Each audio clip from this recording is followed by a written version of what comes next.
ስለ አፄ ኃይለ ሥላሴ ነውር የሚወራው በደርግ ዘመን ነው። ስለ ደርግ ዘመን የሚወራው ቀጥሎ ባለው ነው። ቀጥሎ ስላለው የሚወራው ቀጥሎ ባለው ነው። ነገ ደግሞ የሚወራው ምን እንደሆነ ያላውቅም። ስለነቃችሁ ጊዜ መዝሙረ ዳዊትን በጣም ውደዱት። እናንተ ቢጨንቃችሁ ወደ አንድ ቄስ ሄዳችሁ ትናዘዛላችሁ። ቄስ ሲጨንቀው ግን ወደ ማን ይሄዳል? ጳጳሱ ቢጨንቃቸው ከፓትርያርኩ ይሄዳሉ። ፓትርያርኩ ቢጨንቃቸው የት ይሄዳሉ? ለአንድ መነኩሴ ገዳም ሲገባ ከሚሰጠው ትምህርት አንዱ የኢየሱስ ክርስቶስን ስም መላልሰ መጥራትን አታቋርጥ ነው የሚባለው። የኢየሱስ ክርስቶስን ስም ኢየሱስ ክርስቶስ ጌታዬ ኢየሱስ ክርስቶስ ሆይ ማረኝ ብዙ ቀን እናገራለሁ። እንዲህ ኢየሱስ ክርስቶስ የሚለው ስም ዝም ብሎ የሚቀር ስም አይደለም። ዲያብሎስ የሚፈራው ኢየሱስ የሚለውን ገና ሳይጨርሰው ቅዱስ እንጦንስ ነበር የከበቡት አጋንንት የተበተኑት በገድለ ቅዱስ እንጦንስ እንደተጻፈ። ያመናችሁት ቢከዳችሁ አደጋ ወደ እናንተ እየመጣ እንደሆነ ብትሰሙ ከዳዊት መዝሙር አንድ አውጥታችሁ አንብቡ። በታምር ነው ሰው የሚኖረው፣ በታምር ነው። ካልሰረቃችሁ በቀር በታምር ነው እየኖራችሁ ያላችሁ። በተጨነቃችሁ ጊዜ ሞባይላችሁን ከፍታችሁ የሆነ ነገር ወደ ማዳመጥ አትሂዱ። መዝሙረ ዳዊት መኪና ያላችሁ ሰዎች ካላችሁ መኪናችሁ ውስጥ እቤት እንዳለ ሁሉ መኪናችሁ ውስጥ ራሱ አንዱን ችሎ የማይወርድ አንድ መዝሙረ ዳዊት ቢኖራችሁ ጥሩ ነው። የሆነ ወረፋ እንኳን እስከምትጠብቁ የነዳጅ ወረፋም ሊሆን ይችላል አላውቅም። መኪና ውስጥ ናችሁ 3 መዝሙር ዘምሩ። መስሪያ ቤት ገብታችሁ ወረፋ እስኪደርሳችሁ አንድ መዝሙርም ዘምሩ፣ የዳዊትን መዝሙር። ይገርማችኋል፣ መንገዳችሁ ሁሉ ብርሃን ይሆናል። እውነቴን ነው የምነግራችሁ። በጸሎት በኩል ያልሞከርኩትን አልሰብክም። ስለዚህ መዝሙረ ዳዊት አጽናንቶኝ ነው እንጂ የምናገረው ያነበብኩትን አይደለም የምናገረው። ሲጨንቃችሁም መዝሙረ ዳዊት አነቡ፣ ደስ ሲላችሁም አንብቡ። እግዚአብሔር ደስ ሲለን እሱን ማስታወሳችንን ይፈትነናል። ሲከፋን አኩርፈን አለመውጣታችንን ይፈትነናል።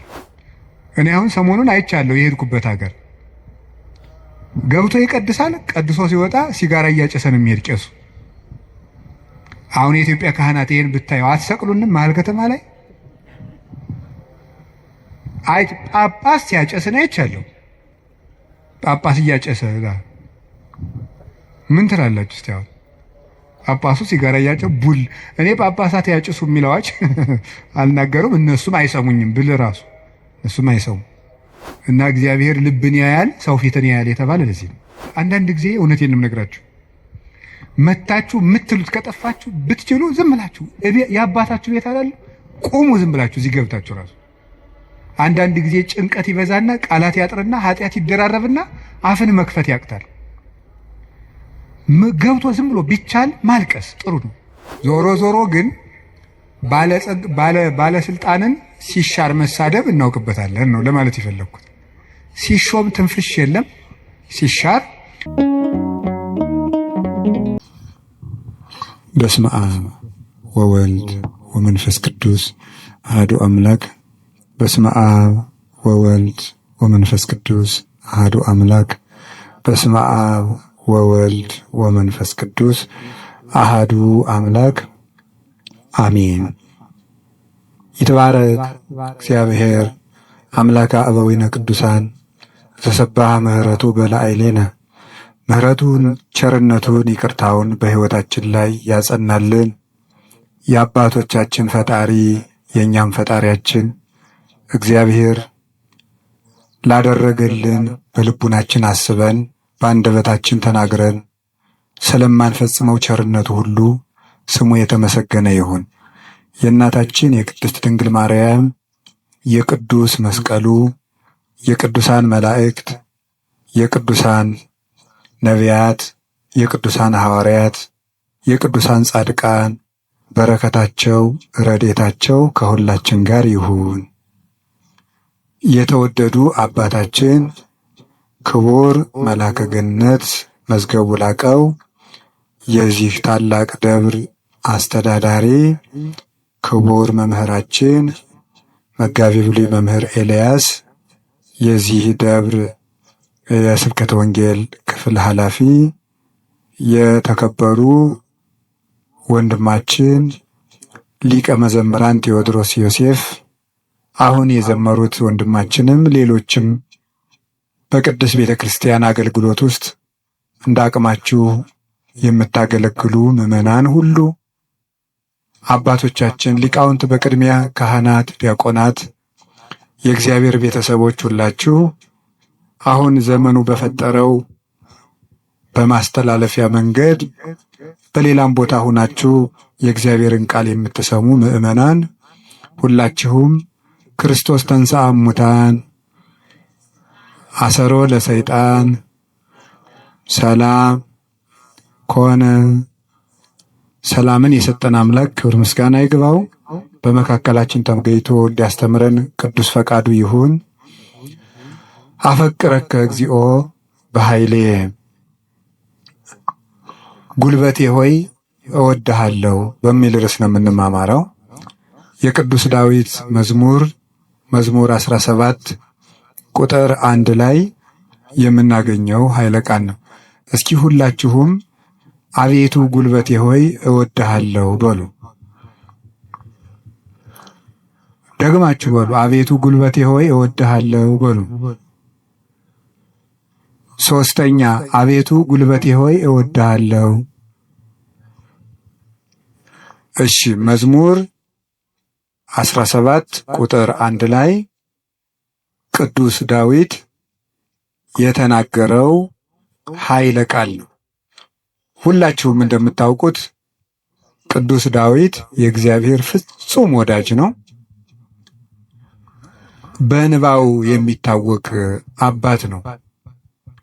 ይገርማችኋል፣ በቅድስና ሰው በሚያየው የቅድስና ውበት ዳዊትን የሚበልጡ ብዙ ሰዎች አሉ።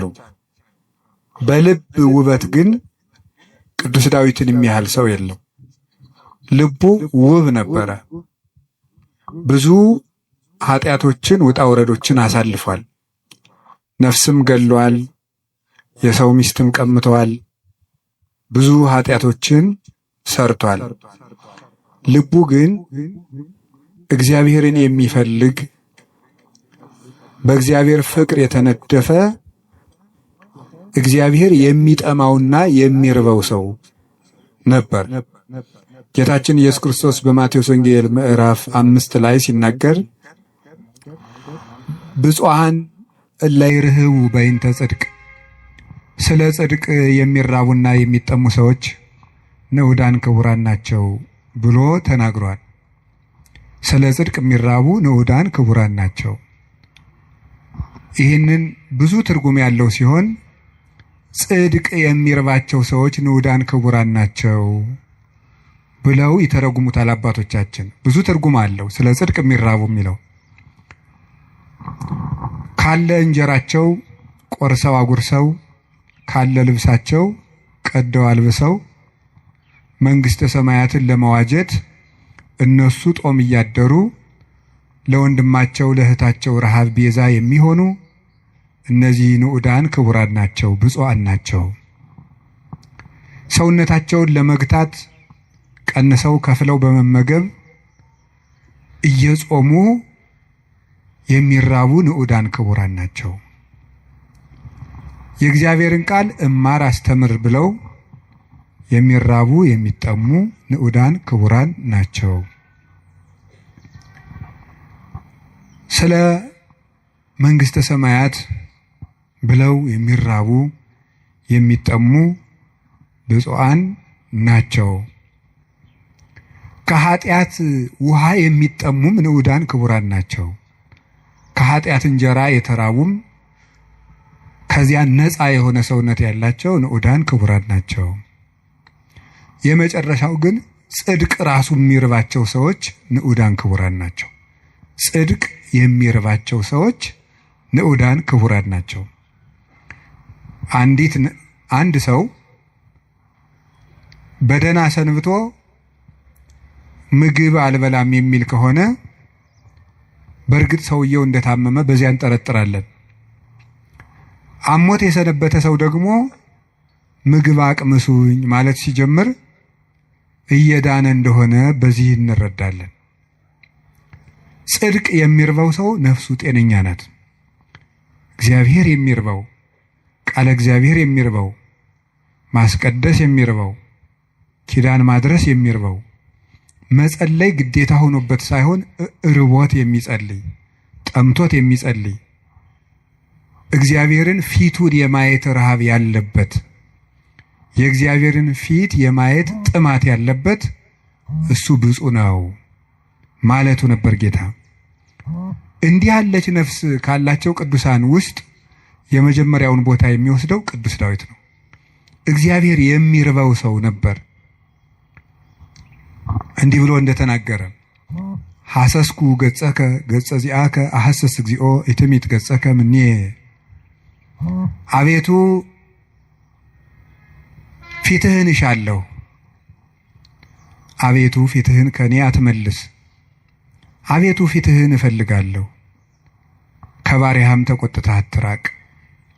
ኃጢአቴ ክፉ ቢሆንም እንኳን በኃጢአቴ ተቆጥተህ አትራቀኝ፣ ፈጣሪ ቸል አትበለኝ እያለ የእግዚአብሔር ፊት ይርበው ነበር። ወከመ አፈቅር ኃየል ሀበ አንቅዕተ ማያት ከማሁ ታፈቅር ነፍሴ ሀበ እግዚአብሔር አምላኬ። ዋልያ ወደ ውሃ እንደሚናፍቅ ሰውነቴ እግዚአብሔርን ተጠማች። ሲሳዬ ኮነኒ አንብዕየ የፈጣሪን ፊት ያለው ብዬ የማለቅሰው እንባዬም ምግብ ሆነኝ። ወተሐውከት እማት ዓይኔ ይላል በሌላው፣ ዓይኖቼ ያንተን ፍርድ ከመፍራትና ፍቅርህን ከመፈለግ የተነሳ እንደ ተቆጡት ልጅ ብክን ብክን አሉ። ወአራስኩ ምስካቤ ወበአንባዬ አራስኩ ምስካቤ፣ በእንባዬም አልጋዬን ምንጣፌን አርሰዋለሁ ያለ ይናገራል። በሌላኛው የመዝሙር ክፍሉ ደግሞ አምላኬ አምላኬ እገይስ ሀቤከ፣ ፈጣሪ ሁልጊዜ በእግረ ልቡና ወደ አንተ ገሰግሳለሁ። ጸማት ነፍሴ ለከ፣ ሰውነቴ አንተን ተጠማች። ማይዜ እበጽሕ ወእሬይ ገጾ ለአምላኬ፣ ደርሼ የፈጣሪን ፊት የማየው መቼ ነው ይላል። እስከ ማይዜኑ ጊዜው ተረሳአኒ ለግሙራ፣ አቤቱ ፈጣሪ እስከ መቼ ትዘነጋኛለህ? ደክማ አይንቴ እንዘይብላ ማይዜ ትመጽእ ሀቤ፣ ዓይኖቼ መቼ ወደ እኔ ትመጣለህ እያሉ አንተን በመጠባበቅ ፈዘዙ ደከሙ። ማይዜ ትመጽእ ሀቤ፣ ወደ እኔ የምትመጣ መቼ ነው? ወአሐውር በየዋህተ ልቤ ማእከለ ቤቴ፣ አንተን በመጠበቅ በልቡና ቅንነት ጸንቼ እጠብቅሃለሁ። እግዚአብሔር እድል ፈንታዬ ጽዋ ተርታዬ ነው። ያለ እግዚአብሔር ምግቡ፣ እግዚአብሔር ልብሱ፣ እግዚአብሔር መጠጡ ነበር። ፈጣሪ ወበምስካቤኒ እዜከረከ፣ ሳንቀላፋም አንተን እያሰብኩ አንቀላፋለሁ፣ በመኝታዬም አስብሃለሁ። ፈጣሪ አንተ ብከ ተገደፍኩ እማይጸን፣ በእናቴ ማህፀን በአንተ አምኜ ተጣልኩኝ። አንተ አምላኬም ከርሰ አምላኬ፣ ፈጣሪ በእናቴ ማህፀን ሳለሁ አንተ አምላኬ ነህ። እናቴ የበላችው ተጭኖ የጠጣችው አንዝዞ እንዳይገለኝ የጠበቅከኝ፣ ከእናቴ ማህፀን ጀምሮ አባቴና እናቴ የእውነተኛ ረዳቴ መጠጊያዬ አንተ እግዚአብሔር ነህ። እግዚአብሔር ብርሃኔና መድኃኒቴ ነው። እግዚአብሔር ያበርሊተ፣ እግዚአብሔር ብርሃኔ መድኃኒቴ ነው። ምን ያስፈራኛል? እግዚአብሔር ምእመና ለሕይወቴ ወምንትኑ ያደነግጸኒ፣ እግዚአብሔር የሕይወቴ መታመኛዋ ነው። ምን ያስደነግጠኛል? እመኒ ሮዱን ይጸባይት ወመኒ ጸባአኒ ተአይን፣ እየፈራሃኒ ልቤ። ሀገር ተነስቶ በእኔ ላይ ቢከበኝ ልቤ አይደነግጥብኝም፣ በእግዚአብሔር እታመናለሁ እና። ወምስካዬ ነው ውእቱ አምላኩ ለያዕቆብ፣ የያዕቆብ ፈጣሪ መጠጊያችን ነው። ወበእንተ ዘይንፈርህ ለማድለቅለቀት ምድር ወለመኒ ፈለሱ አድባር ውስተ ልበ ባሕር። ስለዚህ ተራሮች እየተነሱ ወደ ባህር ልብ ቢወረወሩ እግዚአብሔር መጠጊያችን ነውና አንፈራም ያለ እግዚአብሔርን የቀመሰ ሰው ነበር ቅዱስ ዳዊት። ጣዕሙን ቅረቡ ሀቤሁ ያብርህ ለክሙ፣ ወደሱ ቅረቡ ብርሃነ ረድኤቱን ያበራላችኋል። ጣዕሙ ታይምሩ ከመሄር እግዚአብሔር ፍጹም ቸር እንደሆነ ቅመሱ። እግዚአብሔርን ከመውደዱ የተነሳ ቅዱስ ዳዊት አሐተ ሰአልክዎ ለእግዚአብሔር፣ እግዚአብሔርን አንዲት ነገር ለመልኩት ወኪያሐስስ እሷንም እሻለሁ፣ እግዚአብሔርን ደስ የሚያሰኘውን ነገር አውቅ ዘንድ በቤተ መቅደሱም አገለግለው ዘንድ። ቅዱስ ዳዊት እግዚአብሔርን ከመውደዱ የተነሳ ለእግዚአብሔር ልጅ ብቻ ሳይሆን ጉድፍ ሆኖ መጣልን ሳይቀር ይወድ ነበር። ጥቀ ፍቁር አብያቲከ እግዚኦ እግዚእ ኃያላን ተፈሳሐት ነፍሴ በአፍቅሮ አይጻዳቲከ። የኃያላን መላእክት ፈጣሪ እግዚአብሔር ሆይ ማደሪያዎችህ ቤተ መቅደሶችህ እንደምን የተወደዱ ናቸው። ሰውነቴ ቤተ መቅደስን በመውደድ ደስ አላት። አብደርኩ እትገደፍ ውስተ ቤተ እግዚአብሔር ምንበር ውስተ ቤተ ኃጥአን። በኃጥአን ድንኳን ቤት አዳራሽ ተመችቶኝ ከሚኖር በእግዚአብሔር ቤት ብጣል እንኳ ደስ ይለኛል ይላል ቅዱስ ዳዊት። እግዚአብሔርን አመስግኖ የማያልቅበት ነው። በተስፋ ባሕቲትከ አኅደርከኒ፣ በአንተ አለኝታ አንተ ብቻ ባለኝታ አሳደርከኝ። በአንተ አምኜ እሰክም ወነውም፣ ዓይኖቼንም በአንተ አምኜ ከድናቸዋለሁ። ስነሳም አንተን አምኜ እነሳለሁ እያለ ልቡን በእግዚአብሔር የጣለ እግዚአብሔርን የሚወድ ሰው፣ የእግዚአብሔር ልብ የፈሰሰለት ሰው ነበረ። እንደ አባት ሲቆጣው ብክን ብሎ የሚደነግጥ፣ በፍቅሩ የተነደፈ ርኅሩህ፣ ጠላቶቹንም ስለ እግዚአብሔር ብሎ የሚወድ የጌታችን የኢየሱስ ክርስቶስ ወንጌል ምልክት የነበረ አባት ነው ቅዱስ ዳዊት። ለዚህ ነው የዳዊት መዝሙር በተዘመረበት አጋንንት የሚደነግጡት፣ ልብ ሰላም የሚያገኘው። ስለዚህ የተወደዳችሁ ምእመናን በጨነቃችሁ ጊዜ መዝሙረ ዳዊትን በጣም ውደዱት። እኔ ማስተማር ከጀመርኩ ጀምሮ ስለ መዝሙረ ዳዊት ነው የምናገረው። ልክ እናንተ እንደምትጨነቁት እኛም እኮ ይጨንቀናል። እኛም የምንጨነቅበት ጊዜ አለ። እናንተ ኃጢአት እንደምትሰሩ እኛም እንሰራለን። በተጨነቅን ጊዜ ግን የምናርፈው ከዳዊት መዝሙር አንዱን በመዘመር ነው። እንዲያውም እናንተ ጥሮች ናችሁ፣ እድለኞች ናችሁ። እናንተ ቢጨንቃችሁ ወደ አንድ ቄስ ሄዳችሁ ትናዘዛላችሁ። ቄስ ሲጨንቀው ግን ወደ ማን ይሄዳል? ጳጳሱ ቢጨንቃቸው ከፓትርያርኩ ይሄዳሉ። ፓትርያርኩ ቢጨንቃቸው የት ይሄዳሉ? በወንበር መቀመጥ ዕዳ ነው። አባት መሆን ሌላውን አጽናንቶ ራስ መጽናኛ ደግሞ ይቸግራል። የዛን ጊዜ መጽናኛ የቅዱስ ዳዊት መዝሙር ነው። ያልሆነ ሰው ስልክ ቢደውልላችሁ ማለት ሰው ስልክ ደውሎ ቢያስፈራራችሁ፣ ሰው በስልክ ቢሰድባችሁ፣ ያመናችሁት ቢከዳችሁ፣ አደጋ ወደ እናንተ እየመጣ እንደሆነ ብትሰሙ ከዳዊት መዝሙር አንድ አውጥታችሁ አንብቡ። እዚህ የመጣችሁት ለሕክምና ነው እንጂ እንደ አሬዎስፋጎስ አደባባይ የሚባል አለ ግሪክ ውስጥ። ዛሬ ምን አዲስ ፍልስፍና ይነገር ይሆን ተብሎ ህዝቡ ሁሉ አዲስ ወሬ ለማዳመጥ የሚሄድበት ነው። ስለዚህ መምህር ገሌ ምን ይሰብክ ይሆን ብላችሁ መቼስ አልመጣችሁም። ከብዙ ስራችሁ፣ ከጠበበ ሰዓታችሁ፣ ምናልባትም አንዳንዶቻችሁ ለመኖር ከተቸገራችሁበት ሳንቲማችሁ በታክሲ አውጥታችሁ ነው የምትመጡት። የኔን እረዳለሁ። እኔ አንዳንድ ጊዜ የገጠር ሰው ያሳዝነኛል፣ አንዳንድ ጊዜ የከተማ ሰው ያሳዝነኛል። የገጠር ሰው የሚያሳዝነኝ በሚያሳዝንበት ነው፣ ለእነሱ ነግራቸዋለሁ። የከተማ ሰው አንዳንድ ጊዜ የሚያሳዝነኝ ደግሞ በተለይ ታክሲ የሚሰለፍ ሰው ያሳዝነኛል። እውነቴን አይደለም ነግራችሁ፣ አልዋሽም። ሰው ሲሰራ ውሎ ቤቱ ለመግባት ደግሞ ታክሲ ተሰልፎ ብር ይዞም ለካ ደግሞ መሄድ ያቅታል። ወረፋው ደግሞ 1 ሰዓት 2 ሰዓት ደግሞ ይፈጃል። እንደገና ሄዶ ምን ብሎ ታክሲውም ተወዷል አሉ።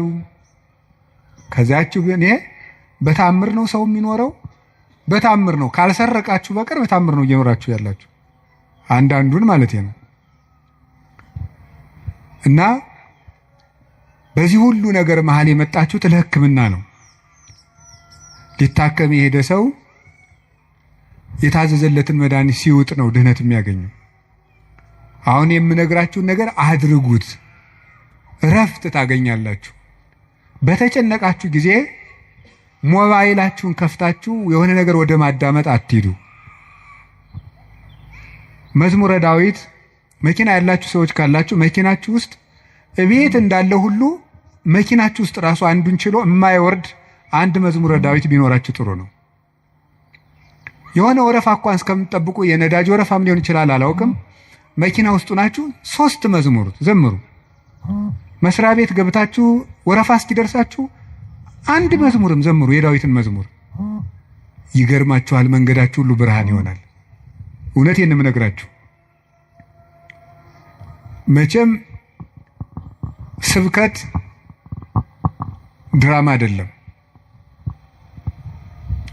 በቅድስና ሕይወታችን አባቶቻችን አንመስልም። በእውነት እኔ በግሌ ብዙ የጎደፉ ኃጢአቶች ይኖርብኛል። ግን በጸሎት በኩል ያልሞከርኩትን አልሰብክም። ስለዚህ መዝሙረ ዳዊት አጽናንቶኝ ነው እንጂ የምናገረው ያነበብኩትን አይደለም የምናገረው። የሆነውን ነው የምነግራችሁ። ይጠቅማችኋል። መዝሙረ ዳዊት አንብቡ። ሰው ላይ አትጠጉ፣ በሰውም አትሸበሩ። እግዚአብሔር ክንድ ላይ እረፉ። ያን ደግሞ የሚሆነው መዝሙረ ዳዊት ስታነቡ ነው። ዘምሩ። የዳዊት ሲጨንቃችሁም መዝሙረ ዳዊት አነቡ፣ ደስ ሲላችሁም አንብቡ። እግዚአብሔር ደስ ሲለን እሱን ማስታወሳችንን ይፈትነናል። ሲከፋን አኩርፈን አለመውጣታችንን ይፈትነናል። ስለዚህ ሲከፋን የምንዘምር እሱ ግር እንገኝ። ምንድነው ሴት በሚያስጨንቅ ስቃይ ተወልዳለች፣ ወልዳ ስትጨርስ ከባሏ እግር ትገኛለች ይላል። ኦሪት ዘፍጥረት ያለው አይደለም? በምጥ ወልደሽ በስቃይ ወልደሽ ፈቃድሽ ወደ ባልሽ ይሁን ያለ። በስቃይ ተወልዳለች፣ ወልዳ ስትጨርቅ ከባሏ ጋር ትውላለች። ይሄ ማለት አንዲት ነፍስ በመከራ ተጨንቃም ከሙሽራዋ ክርስቶስ እግር ነው መገኘት ያለበት። ትርጉሙ ይሄ ነው፣ መንፈሳዊ ትርጉሙ።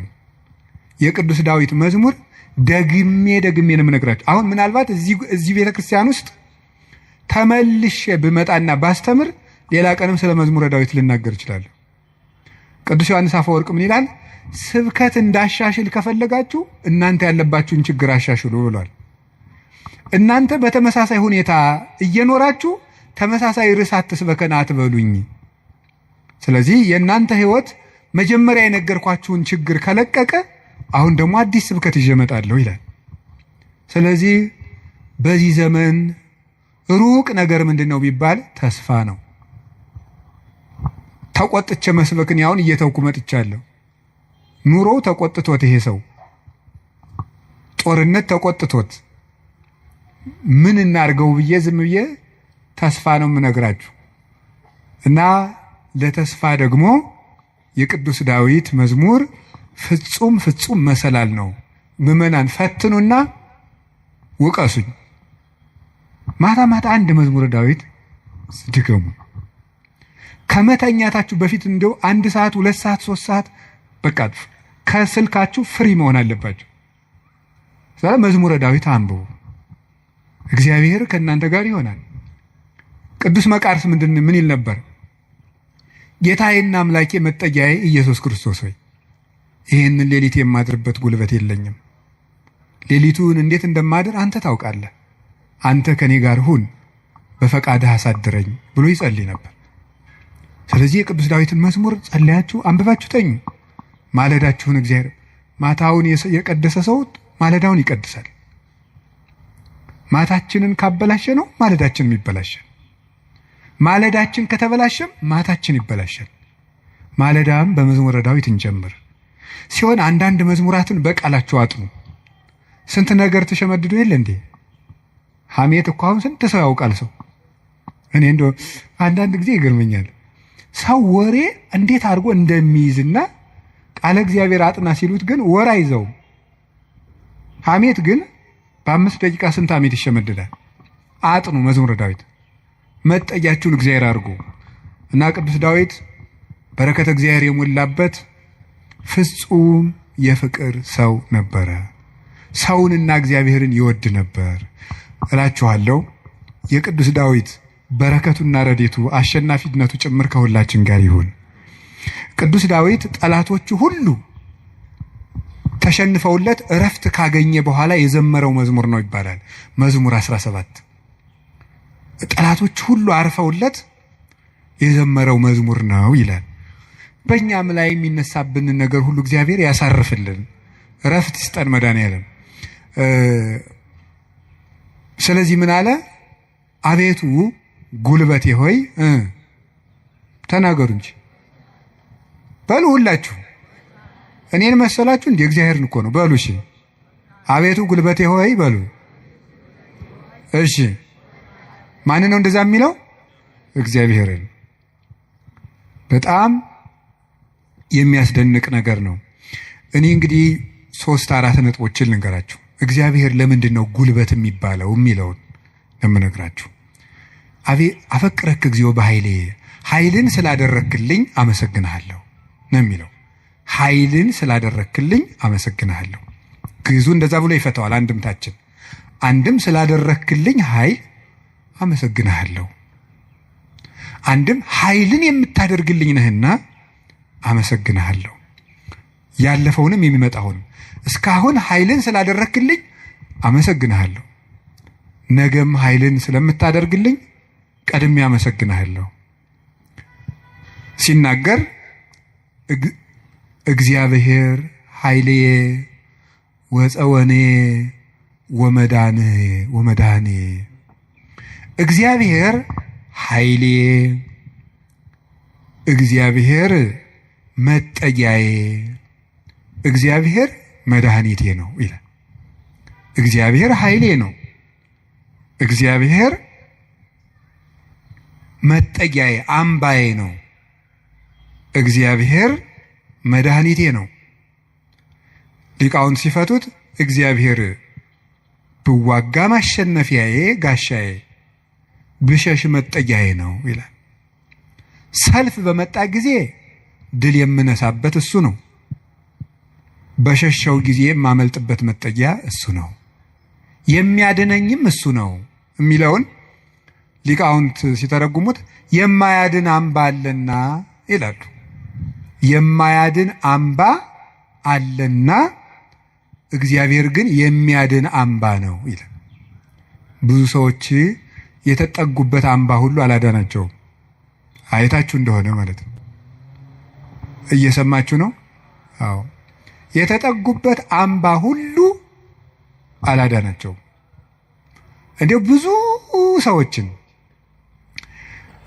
ሰው ሲያሰቃዩ የነበሩ ነገስታትን ሁሉ አንዳንድ ጊዜ ነገስታትን፣ ኃያላን ሰዎች፣ ንፉግ ባለጸጎች፣ እነዚያን ሁሉ ታሪክ እንደ ቁጭ ብዬ ሳስበው ብዙዎቹ ያ ነገራቸው እንዳጠፋቸው ነው የምታዩት። ጉድጓድ ውስጥ ከተማ ሰርተው የሚኖሩትን ሁሉ መርምሮ አውጥቶ አንጠልጥለው የሚገል ጥሎባቸዋል። ሁሉንም ማለት ነው። የማያድን አምባ አለና 100 ኪሎ ሜትር የምድር ውስጥ ከተማ ቢሰራ አንድ ሰው አይድንም። እግዚአብሔር ፊት ከሆነ ግን መሃል ላይ እዚህ መሃል ከተማ ላይ ምንም አይሆንም። በህዝብ መሃል ተሰውሮ ምንም አይሆንም። ዛሬ አቡነ ገብረ መንፈስ ቅዱስ ናቸው እንደምታውቁት። አቡነ ገብረ መንፈስ ቅዱስን አንዱ መነኩሴ ሂድና ጾም እንዲህ ያለ ቤተክርስቲያን ቅዳሴ ቀድሰን አሉት። አይ እንዴት አድርጎ ይሆናል? መነኩሴው በአብይ ጾም ከተማ ለከተማ እየዞረ ይሉኛል አሉ። ምዕመናን ከባዶች ናቸው እኮ ለማማት አይደለም። እኔ ግን ምዕመናን አንድ ነገር መናገር እፈልጋለሁ። እሱ ምንድነው? እኔ አሁን እግዚአብሔር ጸሎታችን አልሰማን ያለ የሚመስለን በካህናት ላይ ያላችሁ እምነት እየቀነሰ ስለመጣ ነው። እውነት ነው፣ እኛ ኃጢአት እንሰራለን። ግን ኃጢአታችን ለራሳችን ትታችሁት እናንተ በእግዚአብሔር ብታምኑ ትጠቀሙ ነበር። ግን ነውር ለቃሚ ሆናችኋል። ከዚያ የተነሳ አትጠቀሙ። እኔ አሁን ሰሞኑን አይቻለሁ። የሄድኩበት ሀገር ገብቶ ይቀድሳል። ቀድሶ ሲወጣ ሲጋራ እያጨሰን የሚሄድ ቄሱ። አሁን የኢትዮጵያ ካህናት ይሄን ብታየው አትሰቅሉንም? መሀል ከተማ ላይ ጳጳስ ሲያጨስ ነው አይቻለሁ። ጳጳስ እያጨሰ ምን ትላላችሁ እስቲ? አሁን ጳጳሱ ሲጋራ እያጨሰ ቡል። እኔ ጳጳሳት ያጭሱ የሚል አዋጅ አልናገሩም፣ እነሱም አይሰሙኝም ብል ራሱ እነሱም አይሰሙም። የኛ ጳጳሳት እኔ አያደርጉም፣ አይሰሙም። ግን ማለት የፈለኩት ሲጋራውን ቡል እያደረገ መተው እጁን ሳም አድርገውት ይሄዳሉ ምዕመናን። እኔ ባይኔ እኮ ነው ያየሁት። ትናንት ራሱ አይቻለሁ። ዛሬ ጠዋት ነው የገባሁት። እነሱ እንደዛ ነው የሚያደርጉት። እግዚአብሔር ጋር እንጂ ሰው ነውር ላይ አይደለም የሚንጠለጠሉት። ጉልበታችን መምጣት ያለበት ወደ እግዚአብሔር ነው።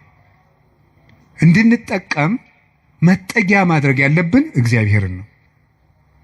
የዘመን ጉዳይ እንጂ ማንም ሰው ከእግዚአብሔር ተለይቶ የተጠጋበት አምባ ሁሉ አይረባውም፣ አይጠቅመውም። ከእግዚአብሔር የተጠጋ ግን ይኸው ኤልዛቤልን ታውቋታላችሁ አይደለም? ናቡቴን እንደዚህ አድርጋ አስገድላ፣ እሷ ግን በግንብ የተሰራ ምርጥ ቤት በዘመኑ ድንጋይ ተወርሮ የማይፈነቅለው ቤት በሙሉ ሰርታ፣ ሰረገላ የማይገባበት ቤት ፈርሳ፣ በጦር የማይወጋ ቤት ሰርታ፣ ይገርማችኋል፣ ገለው አውጥተው በመስኮት ነው እንዲያውም ጎትተው የጣሏት። ደሟንም ውሻ ነው የላሰው። መጽሐፍ ቅዱስ ይናገራል። ይሄ የሚያድን አምባ እግዚአብሔር ነው። የሀብት አምባም አያድንም፣ የዘመድ አምባም አያድንም፣ የጦር የሰረገላ አምባም አያድንም። አንድ ሰው ብዙ ቀን ክፉ ነገር አልደረሰበትም ማለት መጨረሻው ያምራል ማለት አይደለም። ጽዋው ሞልቶ እስኪፈስ እግዚአብሔር ሊታገስ ይችላል። ትዕግስቱን የፈጸመለትና ሰው በቸርነቱ መጠቅመጥ ያቃተውለት ግን የፍርዱን ጽዋ ይቀዳዋል። የሚያድን አምባ እግዚአብሔር ነው። እግዚአብሔር አምባዬ ነው፣ ተጠግቼ የማልፍበት የሚያድን አምባዬ እግዚአብሔር ነው። ዘመድም ስልጣንም ወገንም የጓደኛ ብዛትም መሳሪያም አያድንም። የሚያድነው እግዚአብሔር ነው። ለዚህ ነው ኃይሌ ወፀወኔ ብሎ ወመድኃኔ የጨመረበት። የሚያድን አምባዬ አምላኬ ረዳኤ ወቱ የከልቦቱ፣ ፈጣሪ እውነተኛ ረዳቴ ነውና እታመንበታለሁ። እውነተኛ ረዳቴ ነው ብሎ እውነተኛ ረዳቴ ነው ሲል እውነተኛ ረዳት ማለት ምን ማለት ነው? እውነተኛ ረዳት ለምሳሌ አሁን ሰው እንጀራ አብልቶ እያበላ ብር ሰጥቶ ብር የሰጠውን ሰውዬ ቪዲዮ ይቀርጻል። ልብስ አልብሶ ቪዲዮ ይቀርጻል። አሁን ደግሞ በእነዚያ ሰዎች ላይም አትፍረዱ። እንደዚህ ስላችሁ አንድ ሰውዬ ነበር ቅዱስ ዮሐንስ አፈወርቅን ሄዶ እንዲህ ያለው፣ መምህር ሆይ ምጽዋት መመጽወት እወዳለሁ፣ ስመመጸውት ደግሞ ስመሰገን ደስ ይለኛል። ስለዚህ ውዳሴ ከንቱ ካለበት ጽድቁ አይጠቅመኝም ማለት ነው። ምጽዋቱን ልተወው ትላለህ ወይስ እንዴት ታላድርግ አለው። ተወው አለው። አይ ምጽዋቱን ተወው ካልከኝ ማነው ውዳሴ ከንቱን ተወው ካልከኝ ምጽዋቱን ምተዋለሁ አለው። በል እንግዲህ ከነ ውዳሴ ከንቱ መጽውት አለው። ምክንያቱም ሰው አዝመራ ዘርቶ ምንም ባይጠብቀው ለእሸት ያህል ጥቂት አያጣም። አንተም ከነ ውዳሴ ከንቱ ስጥ ዝም ብለህ፣ እግዚአብሔር በረዴቱ ዋጋ አይነሳህም አለ። ስለዚህ እገሌ መመስገን ፈልጓል አትበሉ። ይፈልግ፣ እኛ ምን አገባን? ይፈልግ ማለት የፈለኩት ግን እውነተኛ ረዳት የተባለው በመርዳቱ የማይመካ እግዚአብሔር ነው። በመርዳቱ አይመካም። ገብቷችኋል አይደል? አንዳንድ ሰው ሱሪ ገዝቶ አቀማመጣችሁን ሁሉ ኦዲት ማድረግ ይጀምራል። ሱሪ ከገዛላችሁ አንተ ጭቃ ላይ ለምን ትቀመጥ የሚል ሱሪቱን እያየ ነው እሱ ስለገዛ ሊል ይችላል ነው። እኔ አላየው እንደዛ የሚያደርግ ሰው አይቻል አውቅም። እንደሱ ነው የምታደርገው የሚል ማለት ነው። በይፋ መከራ የሚያለ እውነት የሚመጻደቅ ኧረ እንረጋጋ። በማን ላይ ነው ለዚህ የበቃን? አናውቅህም፣ ውሃ ቀቅለህ የምታድር አልነበርክም የሚል ሰዋል። እንደዚህ ጠቅ የሚያደርግ በነገር መርሽ እግዚአብሔር እንደዚያ በአሽሙር አይወጋም ሰጠው ብሎ እውነተኛ ረዳቴ ነው ያለው እሱ ነው። እግዚአብሔር ሳይሰለች ይረዳል። ሳይሰለች ይረዳል። ሁልጊዜ ነው የሚረዳው። እግዚአብሔር ምንድነው የምትሉት? አንኮንዲሽናል ላቭ ነው የምትሉት መሰለኝ አሉ። የእግዚአብሔር ፍቅር ሁኔታ የለውም ማለት ምን ማለት ነው? ጥሩ ሰው በሆንኩ ቀን የረዳኝ እግዚአብሔር በረከስኩ ቀን አይተወኝም። ስለዚህ እግዚአብሔር እውነተኛ ረዳት ነው። ሰው ግን ቀን የጣለለታ ጥሎ ይሄዳል። እግዚአብሔር እውነተኛ ረዳት ነው። ሁሉ ነገር ሲያልቅ ብቻችን ስንቀር አብረውን የሚቆም እሱ ነው። የእግዚአብሔር ቤተሰቦች እግዚአብሔር እውነተኛ ረዳት ነው ማለት እሱ ነው። መርጦ አይረዳም። እግዚአብሔር አሽቃብጡልኝ አይልም። አሁን እኮ በጣም እኔ እንደው አንዳንድ ጊዜ ይገርማል። አሁን ለምሳሌ ለቤተ ክርስቲያን እንኳን ሰው ስራ ለመስራት ትሪትመንት ይፈልጋል። እንዲህ ይባላል አቶ ገሌ በእውነቱ ለዚህ ቤተክርስቲያን ዋና ቀኝ እጅ ናቸው ካልተባለ ደስ አይለውም ሰው። ይሁን እኔ እንግዲህ እዚህ የዚህን ደብር አላልኩም፣ ኦል ኦቨር ዘ ወርልድ ነው። ገብታችኋል አይደለም? የዚህን ደብር ማለት ሳይሆን በቃ በአጠቃላይ ሰው ነው፣ ሰው እኔንም ጨምሮ ማለት ነው።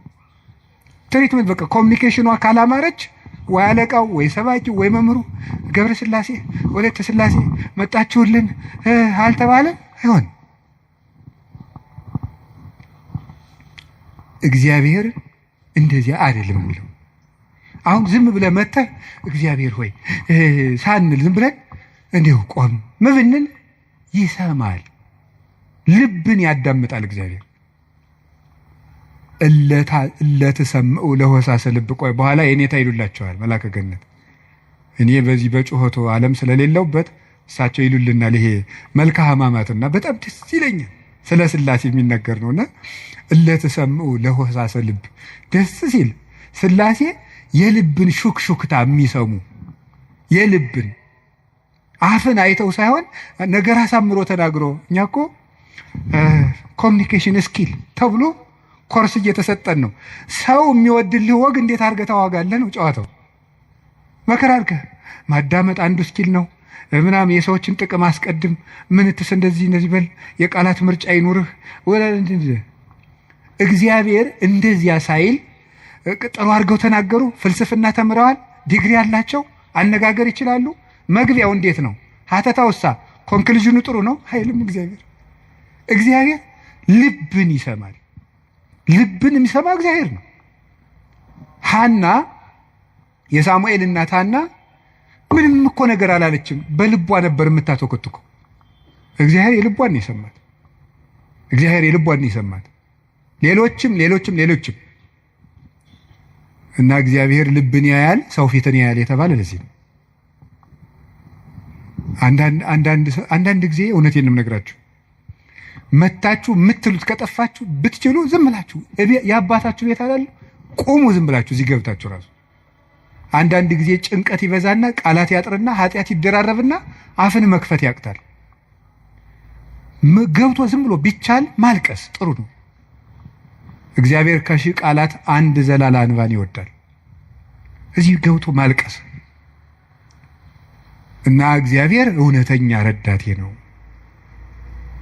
ወረት የሌለው ትናንት ረድቶ ዛሬ ችል የማይል አፍ ላይ የሌለው በሌላ ፍቅር የማይወሰድ ወዳጅ የማይለውጥ ስንለወጥ የማይለወጥ አባት እግዚአብሔር ነው። ደግሞ የማይደክመው የማይሰለች ለሁሉም የሚበቃ አባት እግዚአብሔር ነው።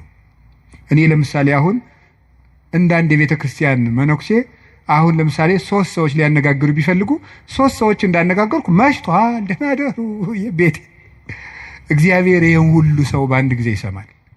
አዲያ እውነተኛ ረዳት አይደለም ነው። አንድን የቤተ ክርስቲያን አባት በጣም ትልቅ ሰው ቢሆን ሁልጊዜ ከሌሊቱ 6 ሰዓት ብትደውሉበት አንተ ስራ የለህም፣ ስርዓት አትይዝም፣ በዚህ ሰዓት ይደወላል ሊሉ አይችሉም? ይላሉ። እግዚአብሔር መንፈቀ ሌሊት ብንጠራው አለ። እግዚአብሔር ሊነጋ ሲል ብንጠራው አለ። እግዚአብሔር የትም ሆነን ብንጠራው አለ። ገደል ውስጥ ብንጠራው አለ። የረከሰ ቤት ውስጥ ሆነን ብንሰራው ምንድነው ሌሊት በምንጣፌ ላይ ሳለው ነፍሴ የወደደችውን ፈለግኩት ይላል መኃልየ ሰሎሞን ላይ። እና ይሄን ምንጣፍ የሚለውን ሊቃውንት ተርጉሙ ይላሉ በኃጢአት አልጋ ውስጥ ተዘፍቄ ሳለው ፈጣሪዬን አሰብኩት። ውድቀት ውስጥ ሆነን ብንጠራው እግዚአብሔር ይሰማል። እግዚአብሔር እውነተኛ ረዳቴ ነው ያለው ለዚህ ነው። ምእመኔ ወቀርነ ሕይወቴ፣ የምታመንበት የሕይወቴ መመከቻ ቀንድ እግዚአብሔር ነው። ሰው በጽዋይ ክወለ እግዚአብሔር እድህንም ጸሬ፣ ፈጣሪ እግዚአብሔርን በጠራሁት ጊዜ ከጠላቶች እድናለሁ። ይህንን ይዞ ሰሎሞን የእግዚአብሔር ስም የጸና ግንብ ነው ይላል። መጠጊያ የእግዚአብሔር ስም ነው። የእግዚአብሔር ስም ሲጠራ፣ እግዚአብሔር የሚል ስም ሲጠራ ምድርና ሰማያት ይደነግጣሉ። ኢየሱስ የሚል ስም ሲጠራ ምድርና ሰማያት ይደነግጣሉ። ፊልጵስዩስ ምዕራፍ 2 ላይ አለላችሁ ከመለስሙ ለእግዚእነ ኢየሱስ ክርስቶስ ይስግድ ኩሉ ብርክ ዘውስተ ሰማይ ወዘውስተ ምድር ወዘበታሕት ያለ ምድር። ለኢየሱስ ክርስቶስ ስም በሰማይና በምድር ከሰማይ በላይና ከምድር በታች ያለ ጉልበት ሁሉ ሊንበረከክ ይገባል። ለአንድ መነኩሴ ገዳም ሲገባ ከሚሰጠው ትምህርት አንዱ የኢየሱስ ክርስቶስን ስም መላልሰ መጥራትን አታቋርጥ ነው የሚባለው። የኢየሱስ ክርስቶስን ስም ኢየሱስ ክርስቶስ ጌታዬ ኢየሱስ ክርስቶስ ሆይ ማረኝ ብዙ ቀን እናገራለሁ። እንዲህ ኢየሱስ ክርስቶስ የሚለው ስም ዝም ብሎ የሚቀር ስም አይደለም። ዲያብሎስ የሚፈራው ኢየሱስ የሚለውን ገና ሳይጨርሰው ቅዱስ እንጦንስ ነበር የከበቡት አጋንንት የተበተኑት። በገድለ ቅዱስ እንጦንስ እንደተጻፈ ክርስቶስ ኢየሱስ አማኑኤል እግዚአብሔር ብሎ መጥራት ዝም ብሎ አይደለም። በፍቅር ጥሩት፣ ጉልበት ይሆናቸዋል። ስለዚህ ጉልበቴ ሆይ እወድሃለሁ ያለው ከዚህ የተነሳ ነው። የእግዚአብሔርን ስም በጠራሁት ጊዜ ከጠላቶች እድናለሁ። ፈሪ አትሁኑ፣ ጠንቋይ አትፍሩ። ውሸታም ነው ጠንቋይ፣ አትፍሩ። ምናልባት እደግምባችኋለሁ ምናምን ቢል ምንም አትፍሩ። አሁን ይሄ ድሮማ ምን ያደርገ ይሄ ጠንቋዩ ሁሉ ጨው በቂጣ ቅቤና በርበሬ አንድ ላይ ሆኖ በገጠር በነገራችሁ ላይ ጨው የሚባል በርበሬ ነው እና በጣም ይገርማል። እና በጨው እንጀራ በላው ካልክ ሳልት አይደለም እንትን ነው በርበሬ ነው። እና በጨውና በቅቤ የተቀብቶ ቂጣ ያንን ያዞሩና አጋንንቱ ምናምን ብለው ደጋሞ ቱቱቱቱ ብለው መንገድ ላይ በቃ እያማተበ መብላት ቄስ ተማሪ ተመስገን ይላል። በስመ አብ ወወልድ ወመንፈስ ቅዱስ ግጥም አድርጎ ነው። የሰይጣን እንጀራ የለውም። ማን አባቱ ነው ለሰይጣን እንጀራ የሰጠው? ይክርፋታም ድሃ ምንም የለውም። ማምላክን ሰይጣን ደግሞ የት አባቱ ነው እንጀራ ያለው? ደግሞ እሱ መቼ የቆፈረውን መቼ የፈጠረውን እንጀራ ነው። እንጀራን ለሰይጣን አትስጡ። ለምንም አትስጡ።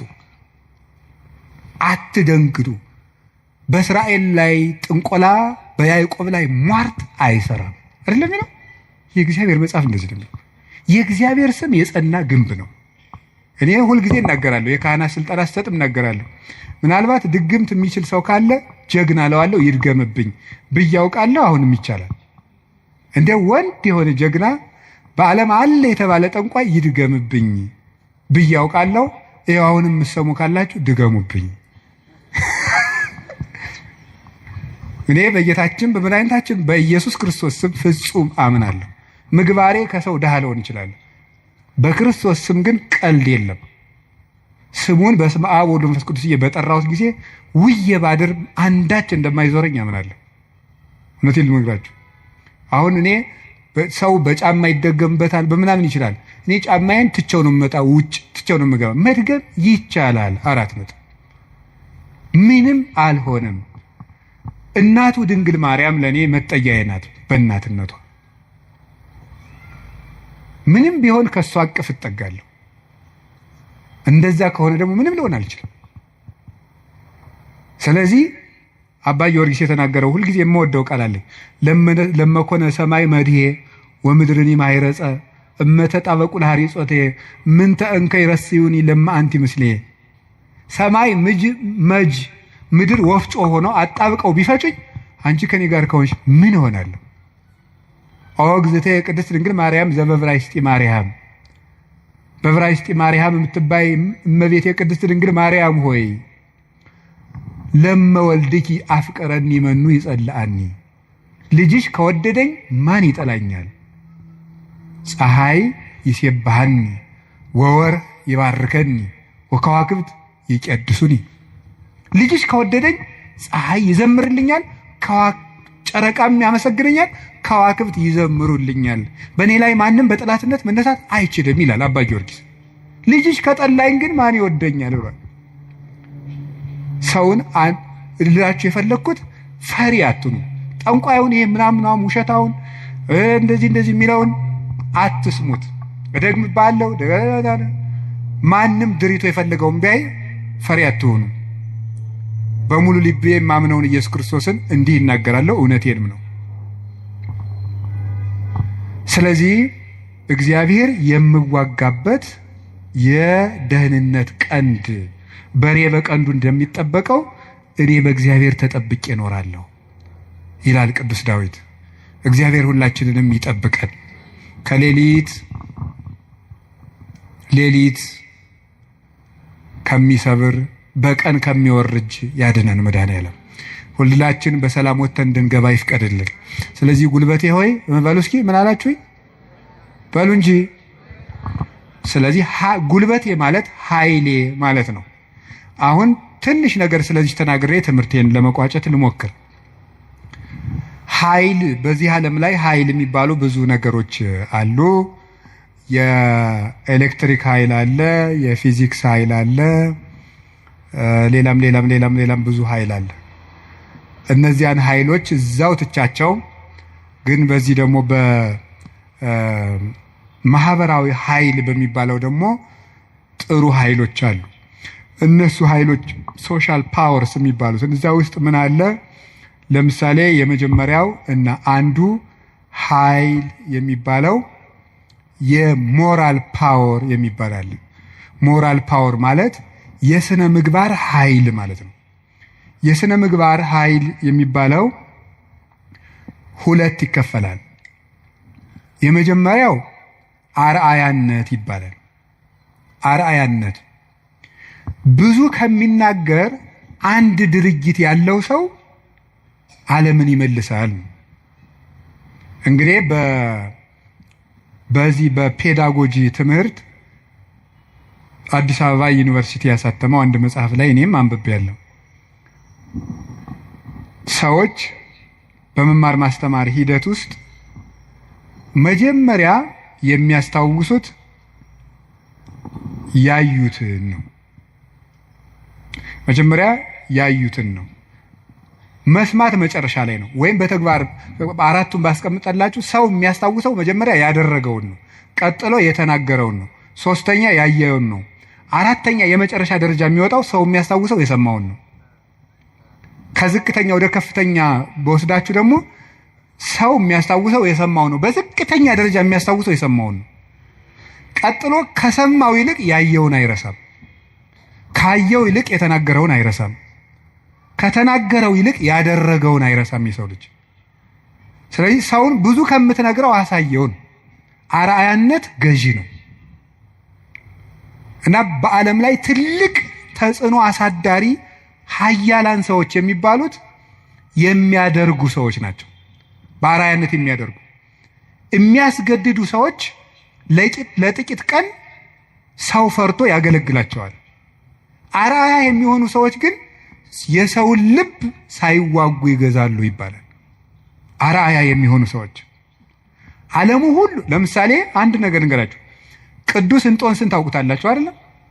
ቅዱስ እንጦንስ ግብጽ ሲገባ አንድ መነኩሴ ነው።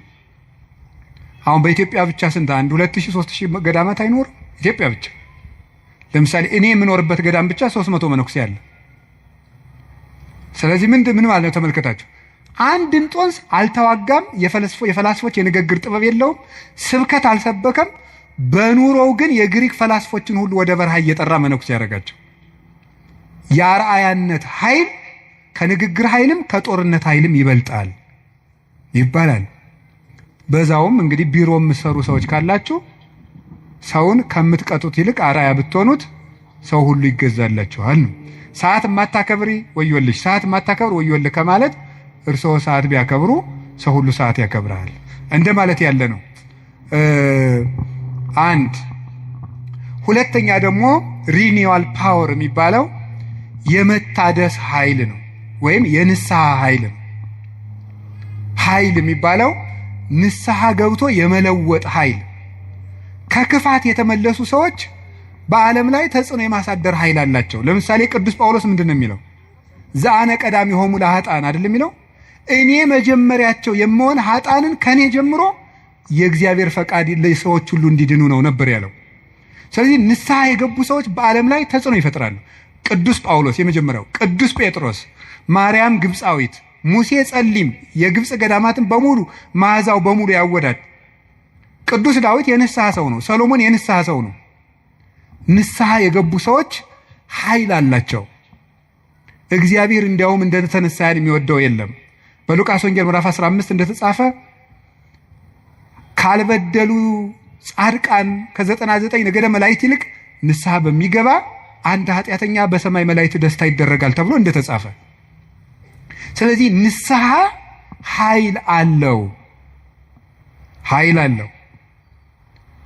አሁን ቅዱስ ዳዊት እግዚአብሔር ኃይሌ ነው ሲለው ስነ ምግባር ብሰራ ስነ ምግባር እንድትሰራ የረዳኸኝ አንተ ነህ ማለቱ ነው። ጥሩ ነገር ሰርቼ ከሆነ ያለ አንተ ጥሩ መሆን አልቻልኩም ማለቱ ነው። ጥሩ መሆንም የሚገኘው በእግዚአብሔር ነው።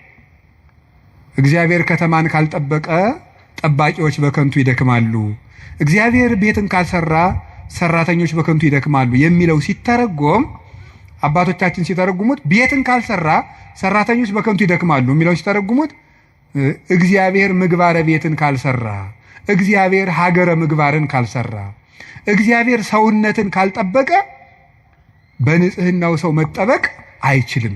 በገዛ ራሱ ሰው ራሱን መጠበቅ አይችልም እግዚአብሔር ካልጠበቀ። ስለዚህ መልካም ለመሆኔም አንተው ነህ ማለት ነው።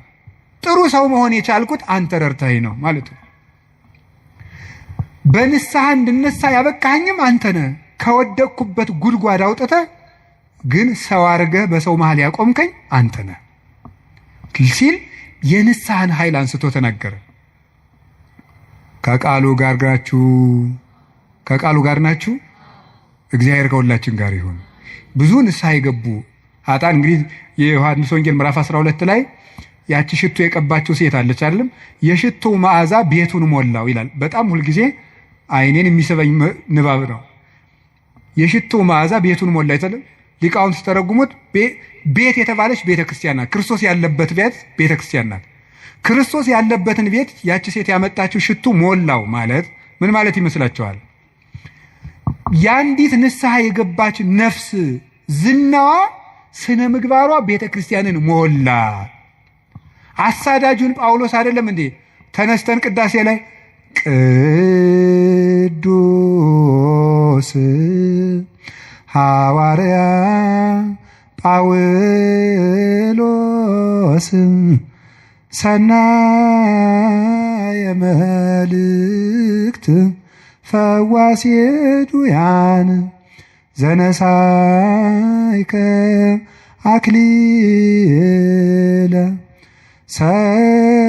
ሰአል ወጸሊ በእንቲአነ ያድኅን ነፍሳተነ በብዛ ሳህሉ ወምሕረቱ በእንተ ስሙ ቅዱስ የሚባለው እኮ አሳዳጁ ጳውሎስም የዚያች ሴት ሽቶ ቤቱን ሞላው ማለት ንስሐ የገባች ነፍስ መዓዛ ቤተ ክርስቲያንን ይሞላል። ተዘከረነ ሳይባል ቅዳሴ ተቀድሶ ያውቃል? ሰምታችኋል? ይቀደሳል ነው አትሰሙ? ተዘከረነ ሳይባል ቅዳሴ ያልቃል? ስለዚህ የዚህ ወንበዴ መዓዛ ቤተ ክርስቲያንን አልሞላትም? ሞልቷታል። በቀኝ በከመ ተዘከርኮ ለፈያታዊ ዘየማን በቀኝ የተሰቀለውን ወንበዴ እንዳሰብከው እኔንም አስበኝ ሁል ጊዜ የዚህ ወንበዴ መዓዛ ቤተክርስቲያንን ሞላት ክርስቶስን ስለለበሰ። አዲያ ወንበዴን መልሶ በቤተ ክርስቲያን ዓመት ሙሉ ስሙ እንዲጠራ ላደረገ አምላክ አቤቱ ጉልበቴ ሆይ ንገሩኝ እወድሃለሁ መባል ይገባዋል። የኃጢአትን ሸክም ፈንቅዬ ወጥቼ በፊትህ እንድቆም ያደረከኝ አምላኬ ሆይ ጉልበቴ ሆይ እወድሃለሁ። የእግዚአብሔር ቤተሰቦች ያለ እግዚአብሔር ጉልበት ካለንበት ኃጢአትን መውጣት አንችልም። አንዳንድ ጊዜ ሰይጣን ምን ሊለን ይችላል? አይ እንዲሆኜ ረክሼ ቤተክርስቲያን አልሄድም፣ እንዲሆኜ ረክሼ የጸሎት መጽሐፌን አልነካውም፣ እንዲህ ባረኩበት እጄ እንዲህ በልኮ እንደው ይገርማችኋል እኮ ጸሎተኛ ለመሆን ምን ያስፈልጋል ቢሏቸው አንድ አባት መጸለይ አሏቸው። ጸሎተኛ ለመሆን መፍትሄው ምንድን ነው? ንገሩኝ እንጂ መጸለይ ነው። ወደ እግዚአብሔር ቤት ለመምጣት መፍትሄው ምንድን ነው? ወደ እግዚአብሔር ቤት መምጣት በሉ እንጂ ንገሩኝ እንጂ ወደ እግዚአብሔር ቤት ለመምጣት መፍትሄው ምንድን ነው? ጥሩ ሰው ለመሆን መፍትሄው ምንድን ነው?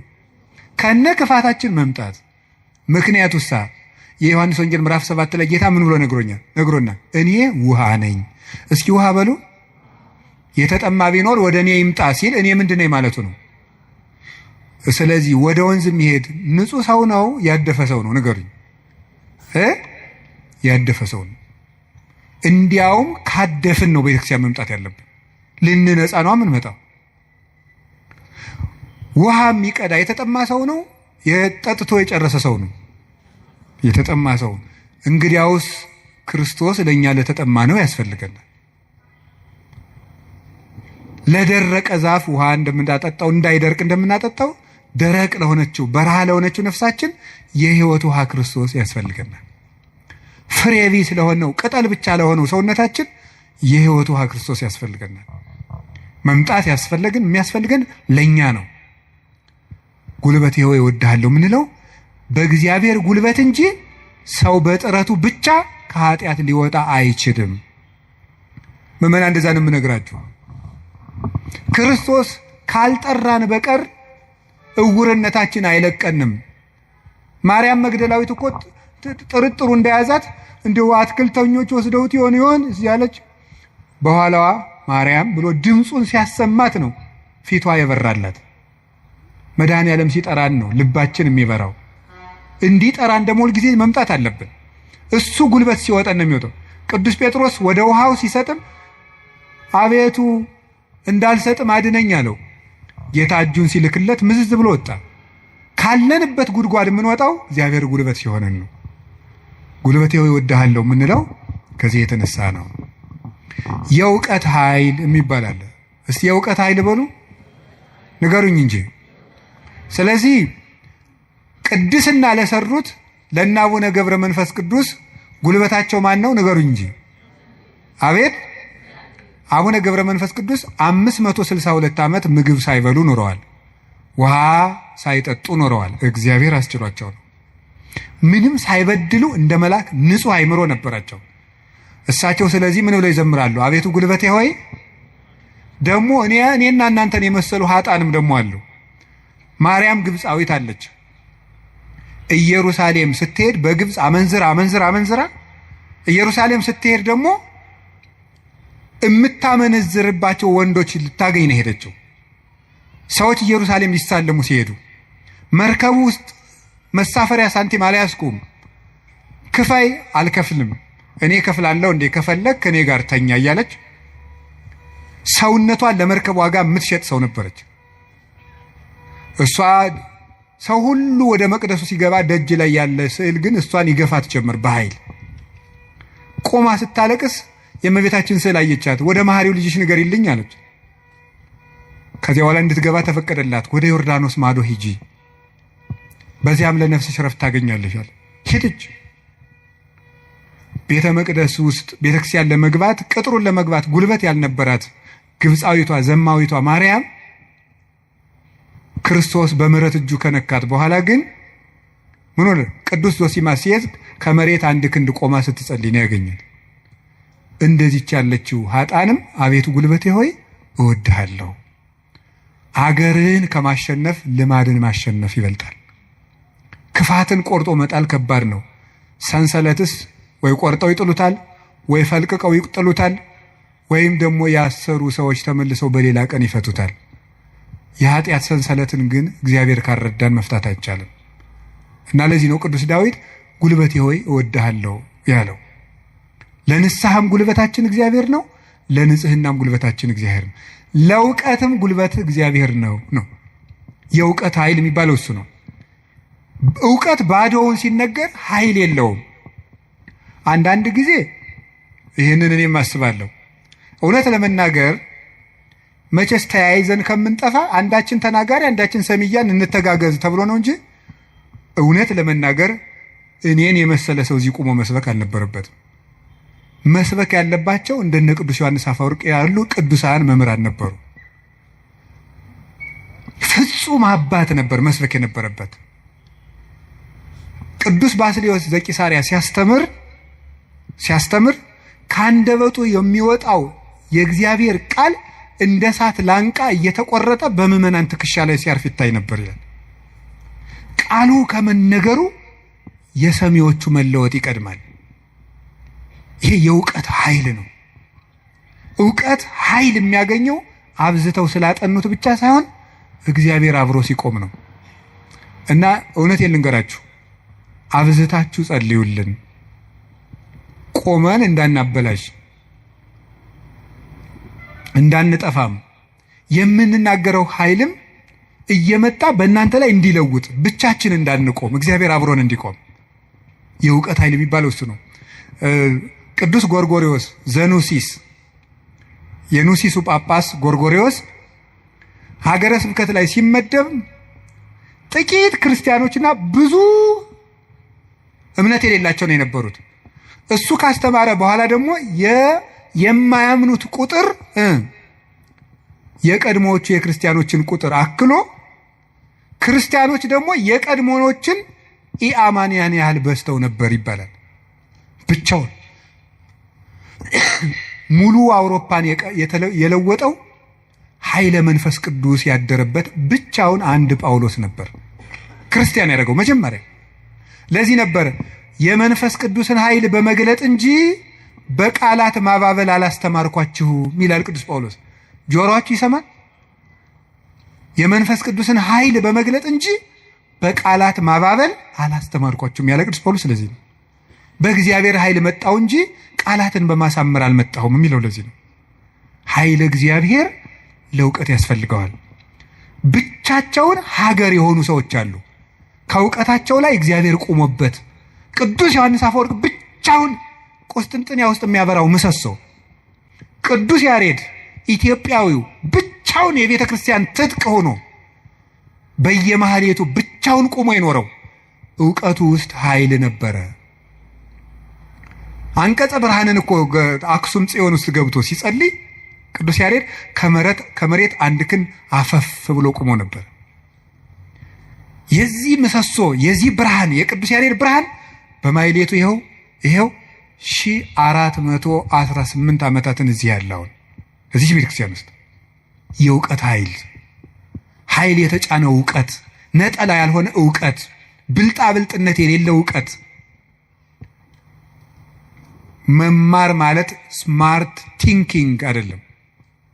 መማር ማለት ሰው መሆን ነው። ሰው እንድንሆን ጸልዩልኝ። ሁላችንም እግዚአብሔር ሰው ያድርገን እና እንደ ቅዱስ ጳውሎስ ያሉት ብቻቸውን ቆመው ቤተ ክርስቲያን የሆኑት መምህራን አቤቱ ጉልበቴ ሆይ እወድሃለሁ ቢሉት የተገባ ነው። ሌላው የመከራ ኃይል አለ። እስቲ የመከራ ኃይል በሉ። ስንት ኃይል ነገርኳችሁ? ምንድን አይ ተመስገን እንደው በሉ። እሺ የሥነ ምግባር ኃይል በሉ። ሌላስ? የእውቀት ኃይል። ሌላስ? አቤት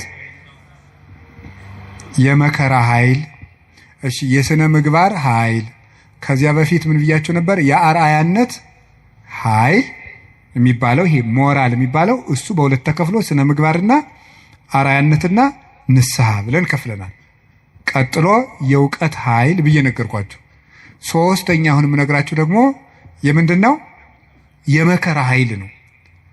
የመከራ ኃይል የሚባለው ጉልበቴ ሆይ እወድሃለሁ ያለው አሁን ቅዱስ ዳዊት አሸንፏል። ዘመኑን በሙሉ ጠላቶችን አሸንፏል። ያሸነፈ ግን በውጊያ ሳይሆን በምንድን ነው? በመከራ ነው ያሸነፈው። ይገርማችኋል። በመከራ ማሸነፍ ከዚህ ዓለም ሎጂክ የራቀ ነው። በዚህ ዓለም ለማሸነፍ ፓወር የግድ ያስፈልጋል ነው ቀመሩ። ይሄ ነው አሁን የዚህ ዘመን ሰው እና ክርስትና አልገናኝ የሚለው ተፍ ተፍ ብለህ ሰልፍ ኮንፊደንስ ይኑርህ ነው። በክርስትና ደግሞ ተፍ ተፍ ብለህ ትሁቱን ነው። ስለዚህ ነገሩ ወዲያና ወዲህ ነው። ከብቷችኋል አይደለም? ትሁት የሆነ ከፍ ይላል ነው። አሁን ደግሞ ራስህን ከፍ አድርግ፣ አትጣል ነው። እንደዚህ ነው። ማስታወቂያ ስራ፣ ገንባ፣ ራስህን አስታውቅ በደንብ። እንደዚህ ነው። የፈለግከውን ነገር ስራ፣ ስለማንም አትጨነቅ፣ ግድ አይኑርህ። እንደዚህ አይነት ነገር ነው የሚሰበከን። እንደሱ የሚባል ነገር የለም። እንደውም የሚባለው 100% ኮንፊደንስ ኔጌቲቭ ኮንፊደንስ ነው ይባላል።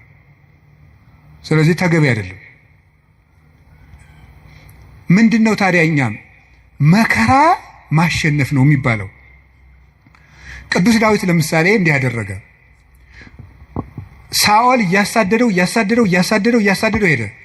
ቅዱስ ዳዊት ዋሻ ውስጥ ተጠጋ። ሳኦል ዳዊትን ፈልጎ ተኛ እና አበኔር ይባላል የሳኦል የጦር አበጋዝ ከሳኦል ከጨርቁ ጫፍ ቆረጥ አድርጎ ዳዊት ወስዶ አለፍ ብሎ አበኔር አንተ የውሻ ሬሳ አይመስልክ ጌታህን እንዲያርገን የምትጠብቀው አለው። ተኝቶ ነበር ያም ማለት ነው። ግን የቅዱስ ዳዊት ጋሻ ጃግሬዎች አረ ዛሬ እግዚአብሔር ጠላትህን በእጅህ አሳልፎ ሰጥቶልሃል እንበለው አሉት። እናንተ እኔ ከእናንተ ጋር ምን አለኝ? እግዚአብሔር በቀባው ላይ እጄን አላነሳም አለ። እና አባቶቻችን እንዲያውም ትልቅ መከራ ሊገል የመጣ ጠላትን እጅ ላይ ጥሎ ምሮ መስደድ ነው ይላሉ። ይሄ እኮ የልብ መከራ ነው። እናንተ አሁን ታደርጉታላችሁ?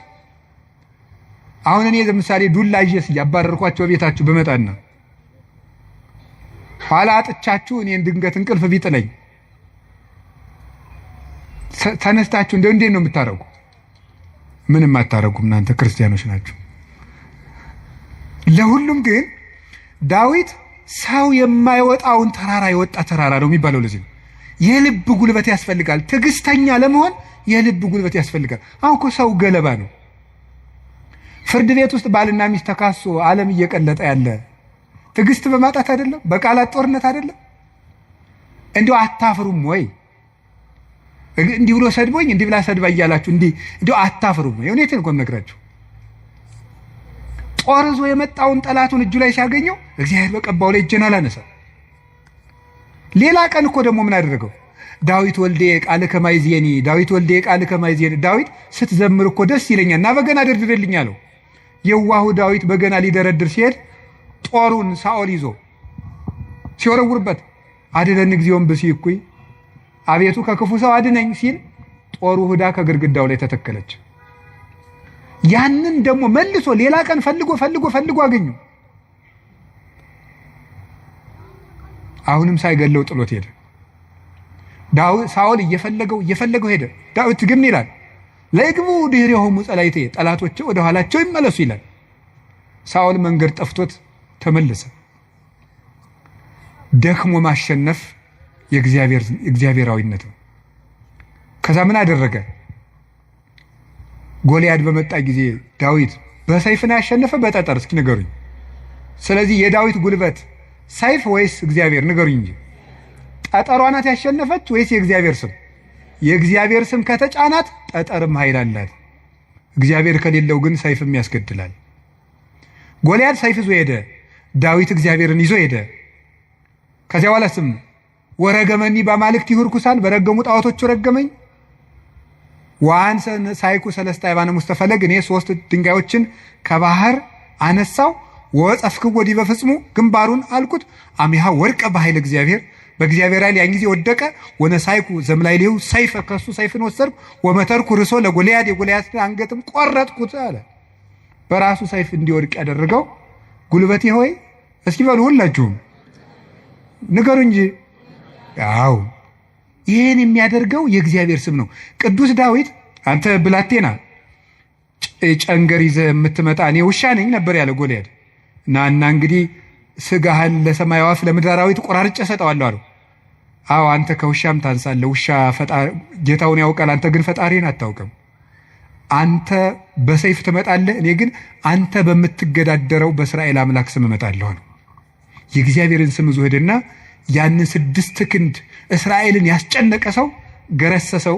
ስለዚህ ጉልበቱ እግዚአብሔር ነው። ጉልበቴ ሆይ እወድሃለሁ አለው። ከገዛ ቤተ መንግስቱ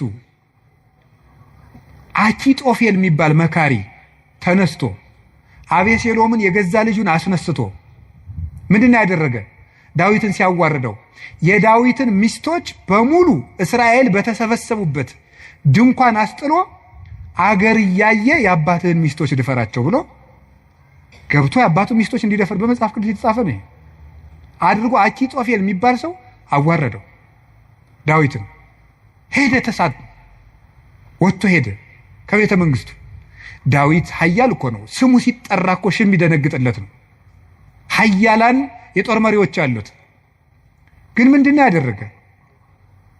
እግዚኦ ሚበዙ ለይሳቅዩን ብዙሃን ቆሙ ላይ ሊ ብዙሃን ይቤልዋ ለነፍሴ እያድህነኪ አምላክኪ አንተስ እግዚኦ ምስካዬ አንተ። አቤቱ የሚያስጨንቁኝ ምንኛ በዙ፣ ብዙዎች በእኔ ላይ በጠላትነት ቁመዋል፣ ሰውነቴንም የሚያድንሽ የለም ይሏታል። አቤቱ አንተ ግን መጠጊያዬ ነህ፣ ከራሴ ላይ በላይ ያለ ዘውድም አንተ ነህ እያለ በልቡ ተንበልብሎ ካሸዋ ላይ ወድቆ ያለቅስ ነበር። የዚያ ጊዜ አኪጦፌል ይገርማችኋል አገሩ ገብቶ ዳዊት ከተመለሰ አይምረኝም ብሎ በገዛ እጁ ታንቆ ሞተ።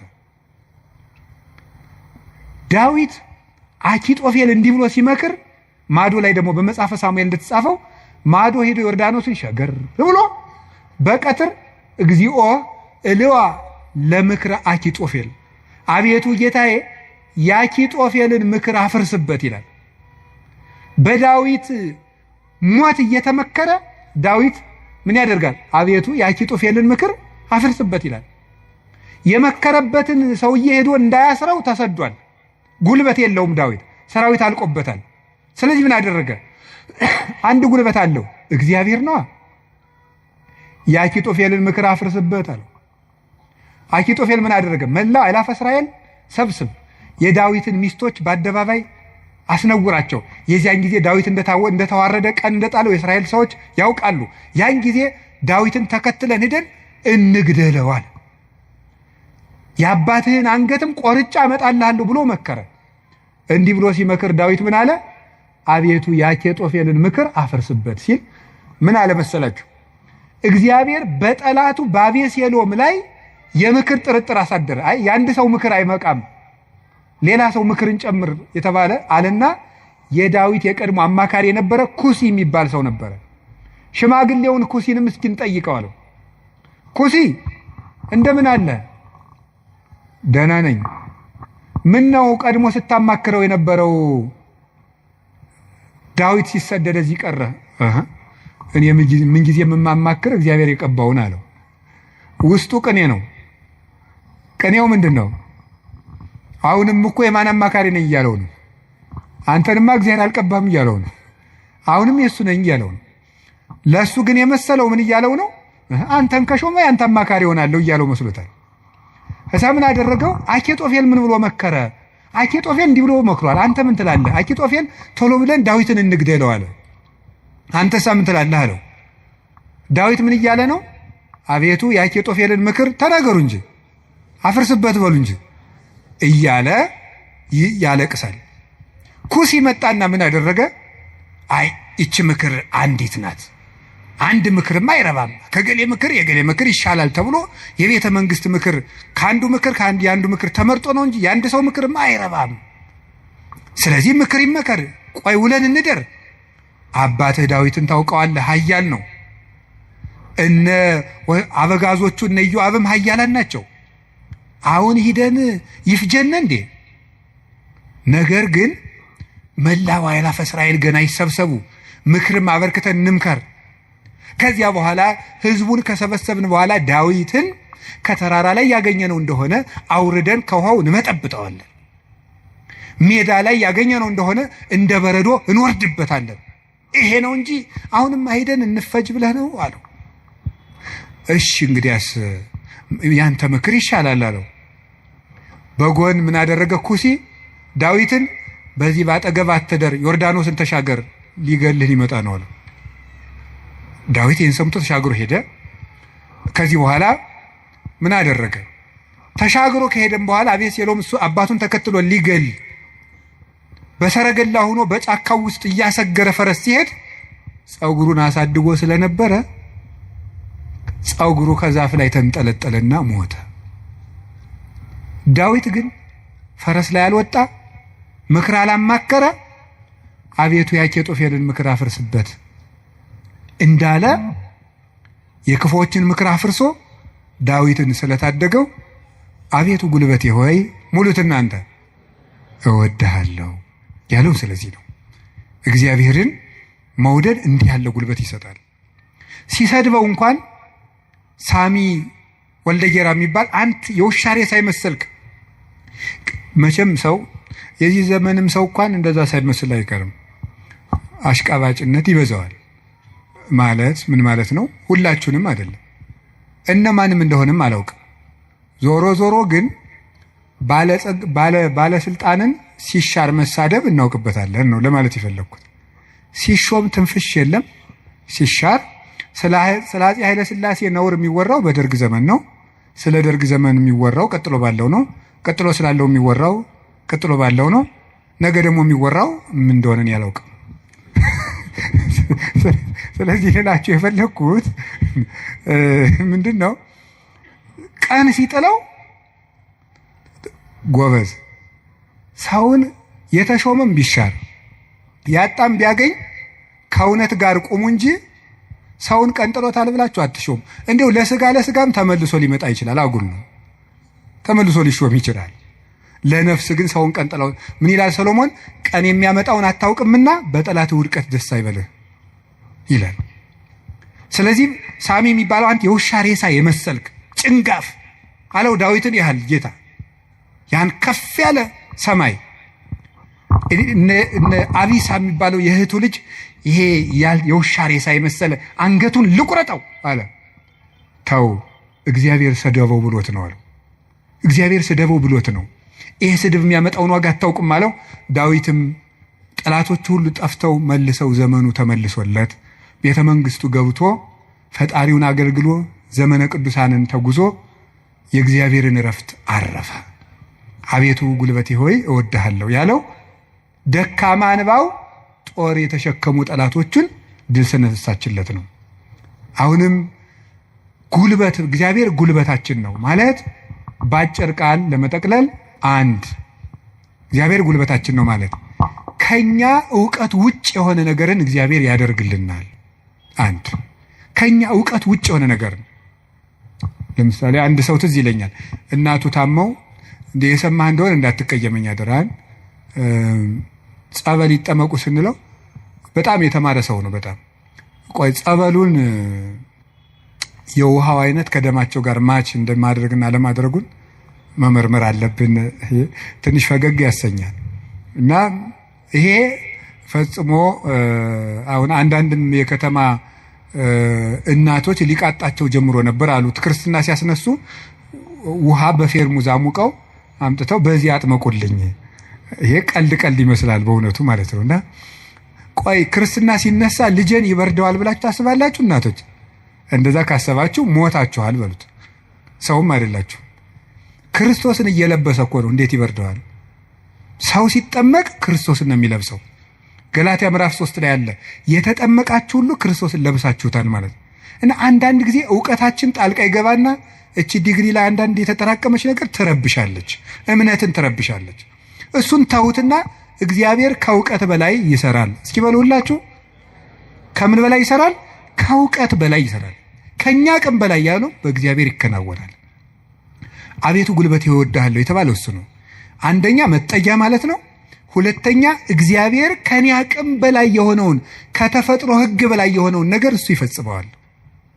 ሶስተኛ ደግሞ የማረባ ሰው በሆንም እንኳን እግዚአብሔር እጁ ከያዘኝ ግን ትልቅ ሰው እሆናለሁ ማለት ነው። እግዚአብሔር ጉልበት ሲሆነው ውሃ ይገባና ምን ይሆናል? ጸበል። አፈር ይገባና ምን ይሆናል? እምነት። እግዚአብሔር ጉልበት ሲሰጣት የ15 ዓመት ልጅ ማንን መሸከም ትችላለች? ድንግል ማርያም እግዚአብሔርን ተሸከመችው። እግዚአብሔር ጉልበት ነው። እሱ ጉልበት ባይሆን እሳትን ማን ይታቀፋል? ማንም። እግዚአብሔር ጉልበት ሲሆን እሱን እንኳን እንችለዋለን። ስለዚህ የእግዚአብሔር ቤተሰቦች በእግዚአብሔር በርቱ፣ እግዚአብሔርን ጉልበት አድርጉት። ሁላችንም በእግዚአብሔር እንመካ።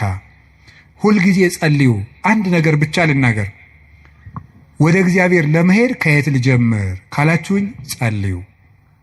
መንፈሳዊ ሕይወት ከየት ምናልባት ዛሬ ብቻ ቃለ እግዚአብሔር የምትሰሙ ሰዎችም ትኖራላችሁ። ዛሬ ድንገት መጥቶ ማያውቅም ሊኖር ይችላል። መንፈሳዊ ሕይወት ከየት እንደምጀምር ግራ ገብቶኛል ካላችሁ መንፈሳዊ ሕይወት መጽሐፍ ቅዱስ ሂድና አጥኑ ወይም እንደዚህ አድርጉ ወይም እንደዚህ አይደለም። መንፈሳዊ ሕይወት መጀመሪያ ከጸሎት ጀምሩ። በቃ ሌላ መጀመሪያ አባታችን ሆይ በቃ እሱም በሉ። ከዛ ቤተክርስቲያን ውስጥ ተሳተፉ፣ አስቀድሱ። ከዚያ በኋላ መጽሐፍ ቅዱስን በደንብ ተማሩ። እነዚህ ሶስቱ ሁልጊዜ የቤት ስራ እሰጣችኋለሁ፣ እኔም እናንተም ታደርጉታላችሁ። አሁን ዛሬ መልሼ ልሰጣችሁ ነው። ከዚህ በኋላ በሄድኩበት ሁሉ እናገራለሁ፣ ሰው ቢሰለችም ባይሰለችም። እንደ ከርቤ እስከምትመር ድረስ ተናገር ብሏል አንድ የቤተክርስቲያን አባት። እሺ፣ አንደኛው በቀን እንድታደርጉት ሁልጊዜ ነው የምነግራችሁ። እዚህ መድረክም ተናግሬያለሁ። አንደኛው በቀን አንድ ምዕራፍ መጽሐፍ ቅዱስ አንብቡ። ሁለተኛው በቀን ቤተክርስቲያን ሳትገቡ አትዋሉ። እንዲያውም ከዛሬ በኋላ በሰበኩበት ሁሉ ለመናገር ነው ቃል የምገባው፣ እግዚአብሔር ቢረዳኝ። እነዚህን 5 ነገሮች ሰው እስኪያደርጋቸው ድረስ ከቻልኩ እስከምሞት እናገራለሁ። እናንተም በጸሎት ካሰባችሁኝ እና ካስጨረሰኝ። ስለዚህ የመጀመሪያው አንድ ምዕራፍ መጽሐፍ ቅዱስ በቀን አንብቡ። ሁለተኛው ቤተክርስቲያን ሳትገቡ አትዋሉ። በቀን መግባት የማያስችል ተፈጥሯዊ ግዳጅ ከገጠማችሁ ደጅ ላይ ቆማችሁ ሄዱ። ሶስተኛው በሳምንት አንድ ቀን ቢያንስ አስቀድሱ፣ ውስጥ ገብታችሁ በሳምንት አንድ ቀን ቢያንስ ማለት ነው። አራተኛው ንስሐ ግቡ። ንስሐ እንዲያውም ምንድን ነው የምትባለው? ሌላኛይቱ ከእግዚአብሔር የተሰጠችን ልደት ናት ነው የሚባለው። አንድ ልደት ከእናት አባት ተወልደናል። ሌላ ልደት ደግሞ በጥምቀት እንደገና እሷ ስትደበዝዝ ደግሞ እግዚአብሔር በንስሐ ልደትን ሰጠ። አዳም ከሔዋን እሱን የመሰለ ልጅ እንደወለደ ይላል አረጋዊ መንፈሳዊ የተባለ ሊቅ። አዳም ሔዋን ከምትባል ሚስቱ እሱን የመሰለ ልጅ እንደወለደ ክርስቶስ ከንስሐ ማህፀን እሱን የመሰሉ ልጆችን ይወልዳል ይላል። ደስ አይላችሁም? አዎ፣ እዚያ ንስሐ ማህፀን ውስጥ ገብተን እንደገና ክርስቶስን የመምሰል አባታችን እግዚአብሔርን የመምሰል እድል አለን። እሱ የመንፈስ ቅዱስ ጉልበት ስለሆነ ነው አቤቱ ጉልበቴ ሆይ እወድሃለሁ እንድንል የፈለግኩት። ንስሐ ግቡ። የመጨረሻው ጸልዩ። ሳትጸልዩ አትብሉ፣ ሳትጸልዩ እቤት አትውጡ። ብትችሉ ስግደት ስገዱ፣ ጥቂት ስገዱ። ትንሽ ከቻላችሁ 41፣ ካቃታችሁ 21፣ ካቃታችሁ 7፣ ካልሆነም 3። ይኸውላችሁ እኛ ለእግዚአብሔር ስንሰግድ ሰይጣን ከኛ እግር ይወድቃል። ሰው ለእግዚአብሔር ሲንበረከክ የሚያንበረከኩት ከእሱ ስር ይንበረከካሉ። ዳዊት ለእግዚአብሔር ይንበረከካል፣ እግዚአብሔር የዳዊትን ጠላቶች ለዳዊት ያንበረክካል። ቀመሩ ይሄ ነው። እኛ ለእግዚአብሔር እንንበረከክ፣ የሚያንበረክኩንን አጋንንት ደግሞ እግዚአብሔር ያንበረክካቸዋል። ሰው ለእግዚአብሔር ሲንበረከክ ትልቅ ነገር ነው። ስለዚህ ጥቂት ስግደት በቀን ስገዱ፣ ጸልዩ። ጸሎት አታቋርጡ። ለጸሎታችሁ ደግሞ ቀመር አታብጁለት። ማለት ምን ማለት ነው? ዛሬ ንጹህ ነኝ ልጸልይ፣ ዛሬ ረክሻለሁ አልጸልይም። በቃ ሁልጊዜ ዝም ብላችሁ ጸልዩ፣ ሁልጊዜ ጸልዩ። ይህን ያደረግን እንደሆነ እግዚአብሔር ጉልበት ይሆነናል ልላችሁ ፈልጌ ነው። መድኃኔዓለም ለሁላችንም ጉልበት ይሆነን። የትንሣኤውን ብርሃን ለሀገራችን ያብራልን። የጨለመብንን ነገር ሁሉ በትንሣኤው ብርሃን ያርቅልን። ለተጨነቁ ሁሉ መድኃኔዓለም ሰላምን ይስጥልን። አቤቱ ጉልበቴ ሆይ እወድሃለሁ። ወስብሐት ለእግዚአብሔር።